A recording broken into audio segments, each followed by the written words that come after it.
नमस्कार विद्यार्थी मित्र मैत्रिणींनो, स्वागत आहे तुम्हा सगळ्यांचं सपना झूम स्क्रीन या यूट्यूब चॅनलमध्ये। आणि आज आपण इयत्ता 6वी मराठी सुलभ भारती या पाठ्यपुस्तकातील 10वा धडा बाबांचं पत्र याचा स्वाध्याय सोडवणार आहोत।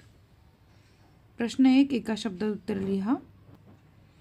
कठीण गेलेला पेपर, वैष्णवीला पत्र लिहिणारे आणि परीक्षेतील गुणांपेक्षा महत्त्वाचे गुण व ई वैष्णवीसाठी बाबा आणणार असलेला खाऊ। तर इथे उत्तर आहे कठीण गेलेला पेपर गणित, वैष्णवीला पत्र लिहिणारे बाबा, परीक्षेतील गुणांपेक्षा महत्त्वाचे गुण आंतरिक गुण, वैष्णवीसाठी बाबा आणणार असलेला खाऊ पुस्तके। प्रश्न 2, थोडक्यात उत्तर लिहा।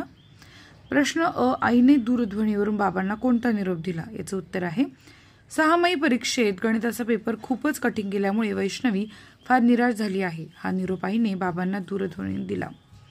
प्रश्न अ, बाबांनी दूरध्वनीवरून बोलणे का पसंत केले नाही? उत्तर, बाबांना वैष्णवीशी हितगुज करावेसे वाटले म्हणून बाबांनी दूरध्वनीवरून बोलणे पसंत केले।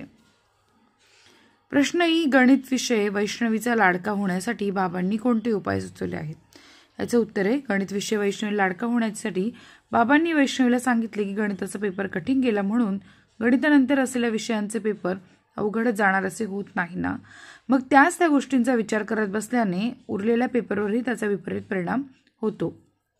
अगं, एखाद्या विषयात गुण कमी पडले तर याचा अर्थ आपण आयुष्यात अपयशी झालो असे नाही। तुला सांगतो, गणिताशी तू मैत्री कर, मग बघ गंमत या विषयाची, तुला मुळीच भीती वाटणार नाही। गणितातील संकल्पना, संबोध, क्रिया तू नीट समजून घे, उदाहरणे सोडवण्याचा चांगला सराव कर।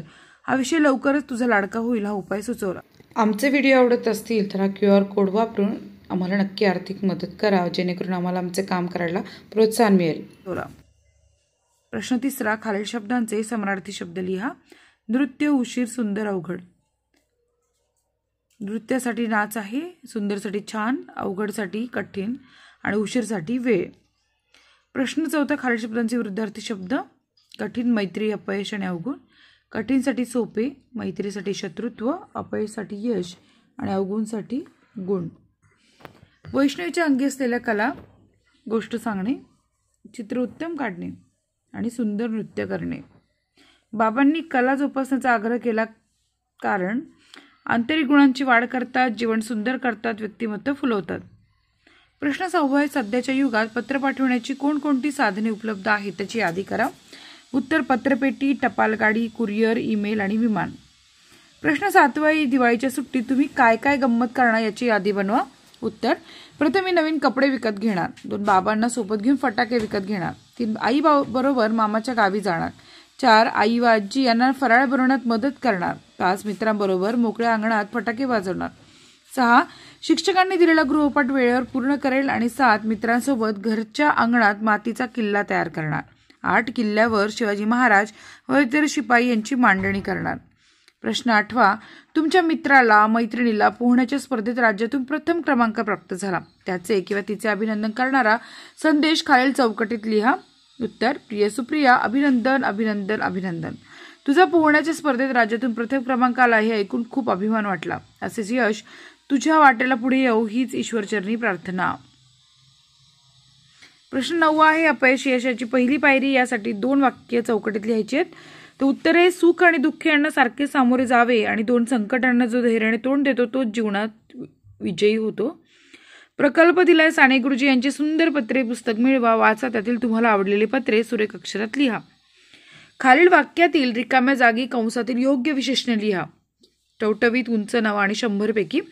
हिमालय डॅश डॅश पर्वत आहे, कंपास घ्यायला आईने मला डॅश डॅश रुपये दिले।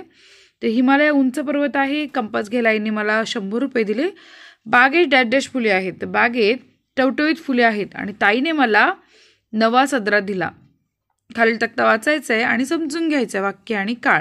अण्वर वेगाने धावतो, वर्तमान काळ। काल अण्वर वेगाने धावला, भूतकाळ।